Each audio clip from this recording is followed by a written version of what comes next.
All right, let's get right into it. Today, we are talking about a battle that didn't just change the course of a war, it literally shattered a legendary military order and redrew the entire map of power in Eastern Europe.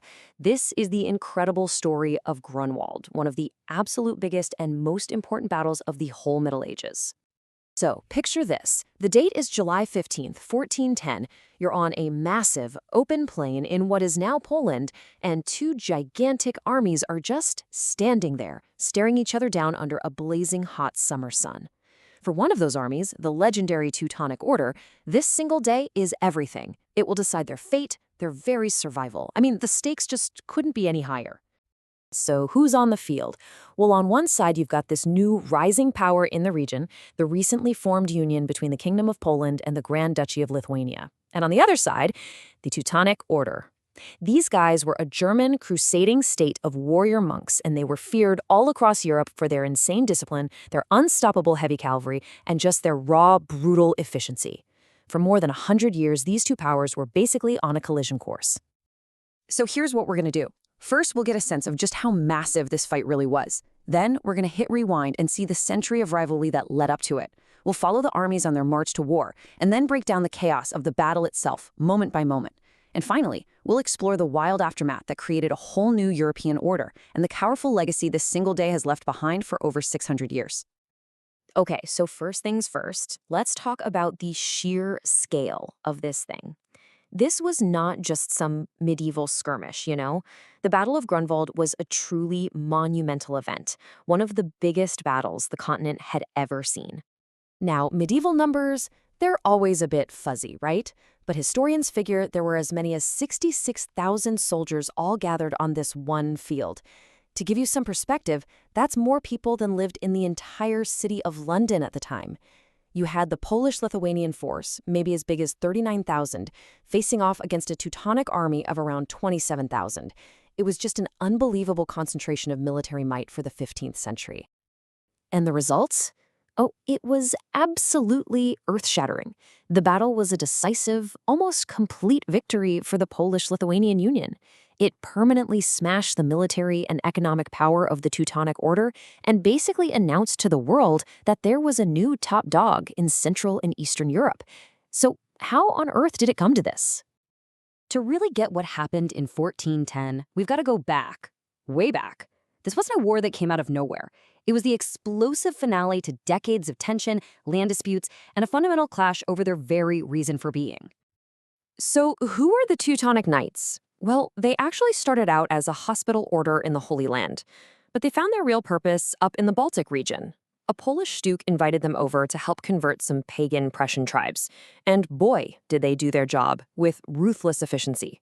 They didn't just convert people, they conquered them, built this network of incredible castles, and created their own powerful state.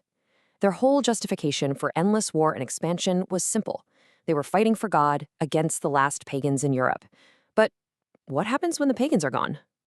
The massive turning point hits in 1386. The Grand Duke of Lithuania, a guy named Jagiełło, converts to Christianity and marries the Queen of Poland. This one move creates a political and religious earthquake. All of a sudden, the Teutonic Order's main enemy, pagan Lithuania, is now officially Christian. Their entire reason for war, their casus belli, just vanishes overnight. But the order couldn't just pack up and go home. The final straw comes in 1409. The region of Samogitia, a really critical piece of land for the knights, revolts with Lithuanian support.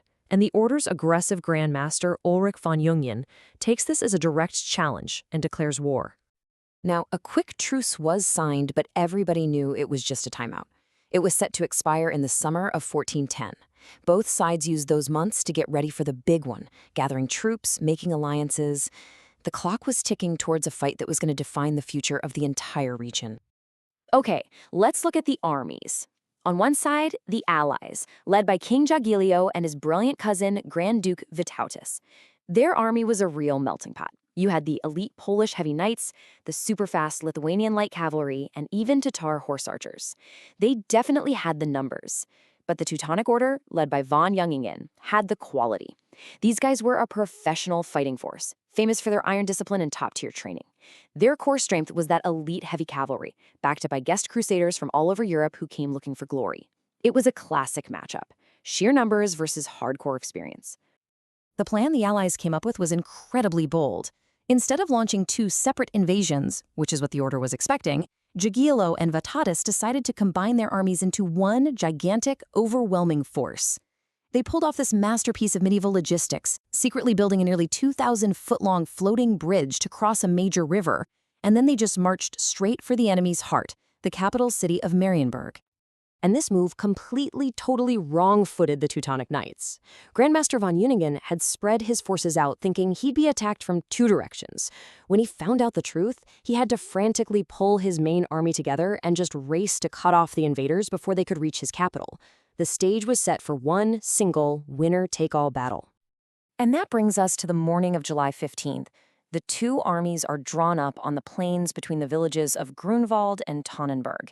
And for hours, they just stand there, in silence. The heavily armored Teutonic Knights are literally baking in the sun, waiting for the Allies, who are chilling in the shade of some nearby woods, to make the first move. You can just imagine the tension. It must have been unbearable. Finally, getting impatient, Grandmaster von Jüningen makes this fateful and really arrogant move.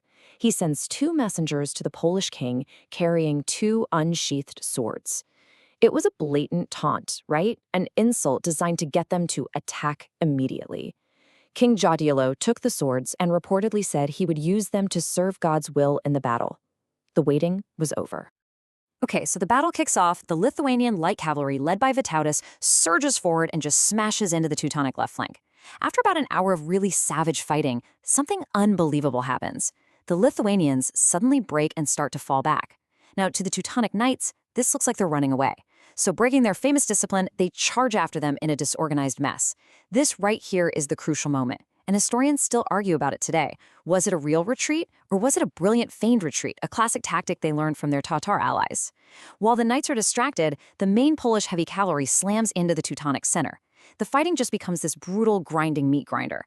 At one point, the main Polish banner actually falls, a huge blow to morale, but the Polish Knights fight like madmen to get it back.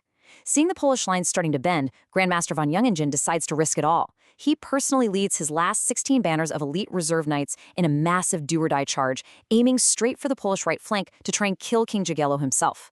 But just as the Grandmaster throws in his final reserves, the trap slams shut. The supposedly beaten Lithuanian cavalry suddenly reappears, wheels around, and crashes into the rear of the now exposed and totally disorganized Teutonic force. The knights are caught in a gigantic pincer. They're completely surrounded. Grandmaster von Jüningen is killed in the chaos, and without a leader, the Teutonic army just collapses. What started as a battle turns into an absolute slaughter. The whole battle lasted about 10 hours. By the time the sun went down, the scale of the Teutonic disaster was it's almost impossible to comprehend. This wasn't just a defeat, it was a cataclysm. The losses were just catastrophic, especially for the guys at the top. It wasn't just soldiers who died. The entire command structure of the order was wiped off the face of the earth. The Grand Master, the Grand Marshal, the Grand Compter, all of them, dead on the field. In total, 203 out of the 270 elite knightly brothers who fought that day were killed. The brain and the heart of the Teutonic Order were destroyed in a single afternoon. The total number of dead for the Order's forces is estimated to be around 8,000 men, killed right there on the field. But believe it or not, the losses didn't even stop there. On top of the 8,000 dead, another 14,000 were taken prisoner. I mean, you add those numbers up and it's crystal clear. The Teutonic army didn't just lose, it effectively ceased to exist after that one day. But, and this is a big but, the victory wasn't total. The Polish-Lithuanian army was exhausted. They'd taken casualties too, and they moved pretty slowly after the battle. This delay gave a surviving Teutonic commander just enough time to race to the capital, Marienburg, and organize a desperate defense. The Allies laid siege to the fortress, but they couldn't take it and were eventually forced to pull back. So the Teutonic state itself actually survived, for now. But even without capturing the capital, the battle had already done its job. The peace treaty they signed the next year forced the order to give up land. But the real death blow, it was financial. The treaty imposed these massive, crippling payments that basically bankrupted the order. They never recovered their old power. The military defeat at Grunwald led to a slow, painful financial bleed-out. The Battle of Grunwald wasn't just some dusty medieval event. Its memory has been used, celebrated, and even twisted for political reasons for over 600 years, with echoes that reach all the way into the modern era. It's fascinating, really. In Poland and Lithuania, Grunwald is one of the most important victories in their entire history, a symbol of unity and triumph over a foreign aggressor. But in Germany, the memory went down a totally different path. They called the battle Tannenberg, after a nearby village. And then in 1914, during World War I, when Germany won a major victory against Russia near that same spot, they deliberately named it the Battle of Tannenberg. They framed it as revenge for the defeat 504 years earlier. The memory of the battle was literally weaponized, turned into a tool of nationalist propaganda for decades. And that leaves us with this final, really interesting question. The story of Grunwald shows us that a battle isn't just about what happened on one day. It's about the story we tell ourselves about it afterwards. It's a powerful reminder of how one single event can be forged into a national symbol, shaping who we are, our pride, and even our conflicts for centuries and centuries to come.